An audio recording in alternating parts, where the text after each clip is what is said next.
Olá, eu sou Fernanda Neves, doutora em Ciências Farmacêuticas, com ênfase em neurociências, e ajudo profissionais de saúde a conhecerem melhor os transtornos psiquiátricos e as estratégias farmacológicas mais utilizadas.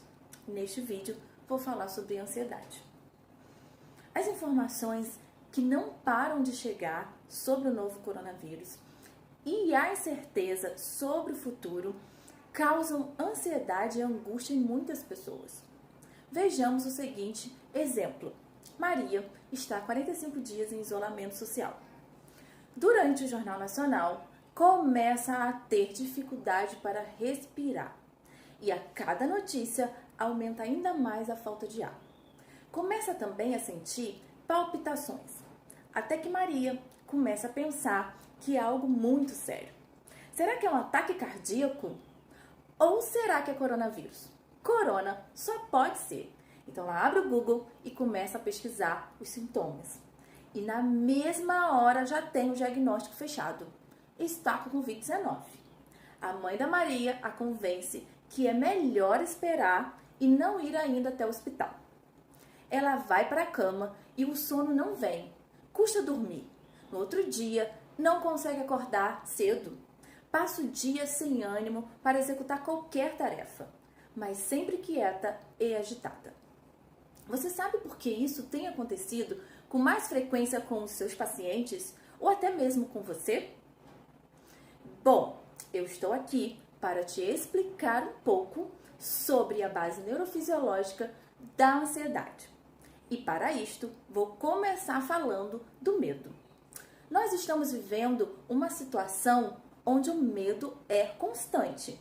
Temos medo de contrair uma doença perigosa e contagiosa, medo de não ter UTIs e respiradores suficientes para pessoas próximas ou familiares, se precisarem, medo de perder o emprego e não ter dinheiro para pagar o aluguel ou comprar comida.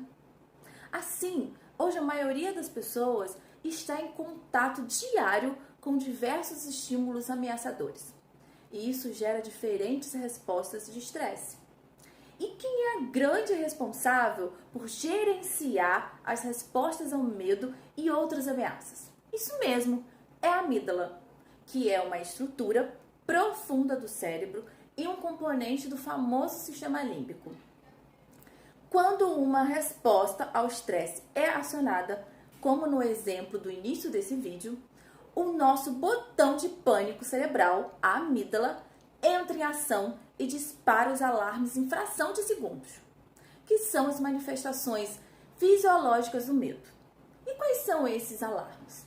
De forma geral, são a liberação do hormônio do estresse, a ativação do sistema simpático, o comportamento de esquiva e o aumento do estado de alerta geral. Então, a amígdala estimula o hipotálamo a produzir o hormônio liberador de corticotrofina, conhecido como CRH, que vai até a glândula hipófise e sinaliza para que ela produza o hormônio adrenocorticotrófico, o ACTH. O ACTH, liberado pela hipófise, viaja pela circulação sanguínea até a glândula suprarrenal, localizada acima do rim, estimulando a liberação de cortisol, conhecido como hormônio do estresse, uma vez que ele contribui para aliviar os efeitos nocivos do estresse no nosso corpo.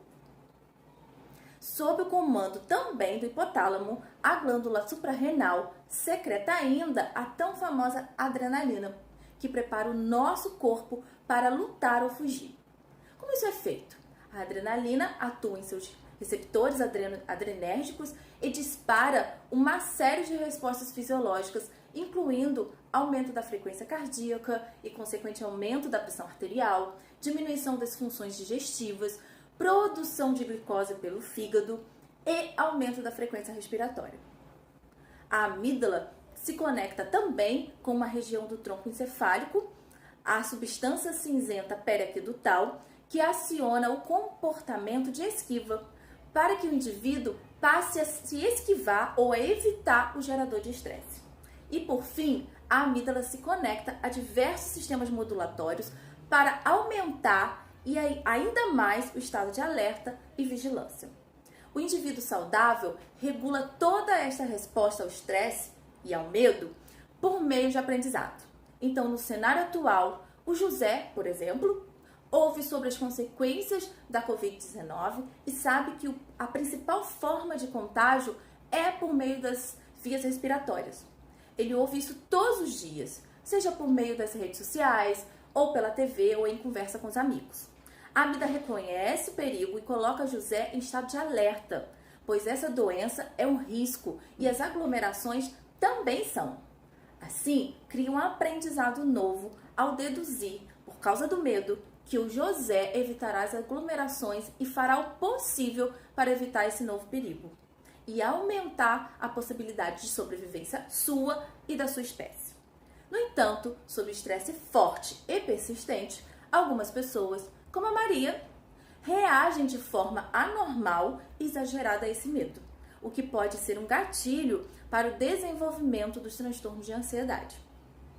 E essas pessoas podem viver como se estivessem sempre alertas, com dificuldade para dormir, com pesadelos, prevendo sempre o pior, agitados, irritados e quietos, com dificuldade para se concentrar, com palpitações, dores no peito, sensação de sufocamento, falta de ar, entre outros sintomas.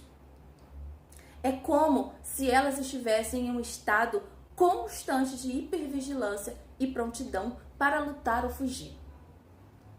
É importante saber que os transtornos de ansiedade podem ser tratados efetivamente com medicamentos e psicoterapia.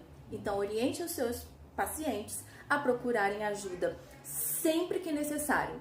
Inclusive, neste momento, os psicólogos e os psiquiatras estão ofertando atendimento online. Então é isso. Um abraço a todos.